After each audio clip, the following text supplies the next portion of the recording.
Security forces की कलात में वही कार्रवाई ऑपरेशन में फितनाल हिंदुस्तान जा 4 दहशतगर्द मारिजी विया। ISPR मूजिब ऑपरेशन पहिरें नवंबर जी रात गुझे इतलात कयो। मारिजियल दहशतगर्द मुल्क में केतरनि तखरीबी कार्रवाइन में मुलविस हुआ। मारिजियल दहशतगर्दन के कब्जे मां हथियार गोला बारूद बरामद किया विया। वधीक दहशतगर्दन जी गोला लाइ इलाइके में क्लियरेंस ऑपरेशन आहे। आज़म इस्तेहकाम मंशूर तहत दहशतगर्दी खिलाफ मुहिम पूरी कुवत से जारी रहंदी।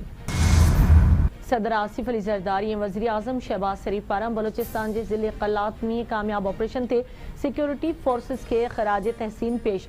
सदर वतन दुश्मन अंसरन खिलाफ ऑपरेशन आज़म इस्तेहकाम के तसलसल के कौमी सलामती लाइ अणटर करार दिनो। वज़ीर आज़म कलात में फितनाल हिंदुस्तान खिलाफ कामयाब ऑपरेशन ते सिक्योरिटी फोर्सेस के ऑफिसरन एहलकारन की वाखाण कई। शहबाज शरीफ जो चवण है तो वतन अज़ीज़ की हिफाजत लाइ मूं समेत पूरी कौम पाक फौज से कुल्हो कुल्हे में मिलाए बीठल है। सुप्रीम कोर्ट में AC गैस प्लांट में धमाको 4 ॼणा जख्मी। कोर्ट नंबर 6 भी मुतासिर थियो। धमाको सुप्रीम कोर्ट के बेसमेंट में वाक़ई कैंटीन में AC गैस प्लांट में थियो। धमाके खां पोइ वकीलन अदालती अमले में भाॼ। ज़रियन मूजिब स्टाफ कैंटीन में AC जी मुरम्मत जो कम जारी हो तो उन दौरान ज़ोरदार धमाको थियो। वाक़े की जांच जारी है। ज़ख्मी के अस्पताल मुंतकिल किया वियो।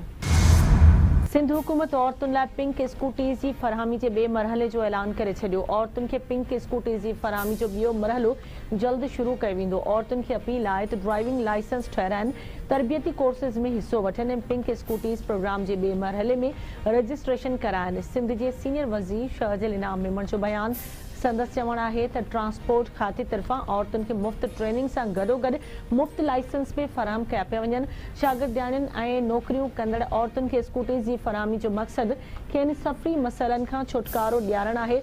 औरतुन के बाख्तियार बणाइण पीपुल्स पार्टी के नज़रियाती सफ़र जो मरकज़ी सतून है। ही मिशन शहीद बेनज़ीर भुट्टो के मंशूर जो तसलसल है। सिंधाकोट ट्रैफिक कानूनन की भञकड़ियुनि ते ई चालान खिलाफ दरख्वास्त धुरियुनि के नोटिस जारी करे छॾिया। 25 नवंबर ताईं जवाब तलब। दरख्वास्त में चयो वियो है तो ट्रैफिक कानूनन की भञकड़ियुनि ते लागू ॾंड वधीक ऐं गैर मुनसिफ़ाणो आहे। दरख्वास्त में chief secretary Sindh, IG Sindh, DIG traffic ऐं ॿियनि खे धुर बणायो वियो। ठटे वेझो काजर क्रेक वटे समुंड में हौड़ो सामुंडी जहाज से टकराइजण बाद बुॾी वियो। हौरे में 20 मुहाणा सवार हुआ जिनमें 19 मुहाणन के बचायो वियो, हिकु बुॾी वियो। ऊने समुंड में मच्छी मारींदड़ हौड़ो सामुंडी जहाज जे टकराइजण सबब तबाह थी वियो। मकामी मुहाणन ॿियनि खे बचाए वरितो। हिकु ॼणो हाशिम रजीरो अञा ताईं गुम। वारसनि पारां ॻोल्हा जो मुतालबो।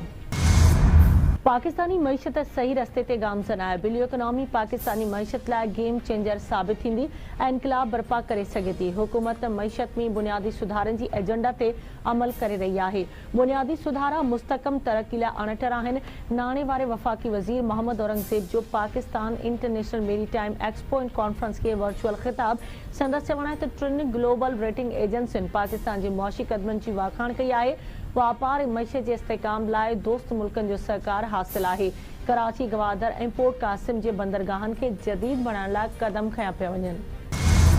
PIA एयरक्राफ्ट इंजीनियर्स जो मुतालबन की मनताला एहतजाज कौमी एयरलाइन जो आलमी ऑपरेशन मुतासिर। PIA इंतजामिया ऐं एयरक्राफ्ट इंजीनियर्स विच में तकरार शिद्दत अख्तियार करे वियो। एयरक्राफ्ट इंजीनियर्स क्लियरेंस रोके छॾी।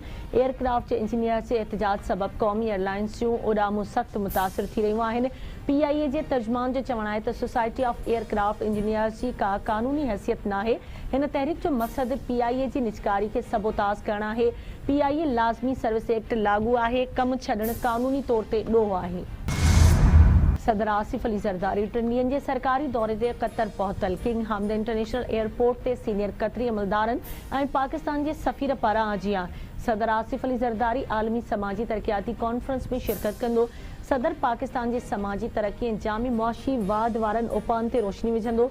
सदर गुरबत के खात्मे, सेहत, तालीम ऐं तरक्की में कामयाबियुनि खे उजागर कंदो। सदर जरदारी आलमी तंजीमुनि, मुख़्तलिफ़ आलमी इलाइक़ाई अॻवाननि सां मुलाक़ातूं पिणु कंदो। हुकूमत 27वीं आइनी तरमीम हलंदड़ महीने पार्लियामेंट में मंजूर कराइण जो हतमी प्लान जोड़े वरितो, जंहिंमें वफ़ाक़ी अख्तियारनि में इज़ाफ़ो, NFC अवार्ड, आइनी अदालतुनि जो क़याम ऐं जजिस जे बदिलनि समेत अहम सुधारा शामिल आहिनि। ज़रियनि मूजिब हुकूमती आइनी तरमीम ते इतफ़ाक़ राय पैदा करण लाइ समूरियुनि सियासी जमायतुनि सां राब्ता करे रही आहे। 27वीं आइनी तरमीम जो मक़सद वफ़ाक़ जे अख्तियारनि में इज़ाफ़ो करणु आहे। 27वीं तरमीम के अड़ो खौफनाक करे पेश कयो पियो वञे जीअं को तूफ़ान हुजे। 27वीं तरमीम ते सलाह मशवरा जारी आहिनि। इत्तफ़ाक़ राय खां सवाइ का बि तरमीम न थींदी। राणा सनाउल्लाह जूं निजी टीवी सां ॻाल्हियूं चवे थो बिलावल भुट्टो जिन शयुनि जो ज़िक्र कयो आहे उन में कहिड़ी शइ आहे जंहिं ते बहस नाहे थियो। इतिहादियुनि सां सलाह मशवरे खां पोइ शयुनि खे साम्हूं आणींदासीं। PP chairman Bilawal Bhutto Zardari PP जी सेंट्रल एग्जीक्यूटिव कमेटी जो इजलास तलब करे वरितो। इजलास 6 नवंबर ते बिलावल हाउस कराची में थींदो। पीपुल्स पार्टी जे सीसी जे इजलास में 27वीं आईनी तरमीम जो हतमी फ़ैसिलो करण सां गॾु सियासी सूरतहाल ते गौर वीचार कयो वेंदो। अमेरिका वटि एतिरा एटमी हथियार आहिनि त पूरी दुनिया खे 150 भेरा तबाह करे सघे थो, पर अमेरिका एटमी हथियार इस्तेमालु करणु नथो चाहे। एटमी तजुर्बा करे पंहिंजे एटमी हथियारनि जी कारकर्दगी जाचणु चाहे थो। अमेरिकी सदर डोनाल्ड ट्रंप जूं इंटरव्यू में ॻाल्हियूं। ट्रंप जो चवणु आहे त पाकिस्तान, रूस, चीन ऐं उत्तर कोरिया एटमी तजुर्बा करे रहिया आहिनि। इहे तजुर्बा ज़मीन में ॾाढो गहराई में हूंदा आहिनि, जंहिंसां सिर्फ़ु लोॾाई महसूसु थींदा आहिनि। ऐं फैसलाबाद में 17 सालनि खां पोइ इंटरनेशनल क्रिकेट जूं रौनकूं बहाल थी वयूं। इक़बाल स्टेडियम में अॼु पाकिस्तान ऐं ॾखण अफ्रीका जूं टीमूं पहिरीं वनडे मैच में आम्हूं साम्हूं थींदियूं। शाहीन आफरीदी अॼोकी मैच में क़ौमी टीम जी कप्तानी कंदो। शाहीन आफरीदी जो चवणु आहे त बाबर आज़म जो फॉर्म में अचणु पाकिस्तान जे लाइ ॾाढो ज़रूरी आहे।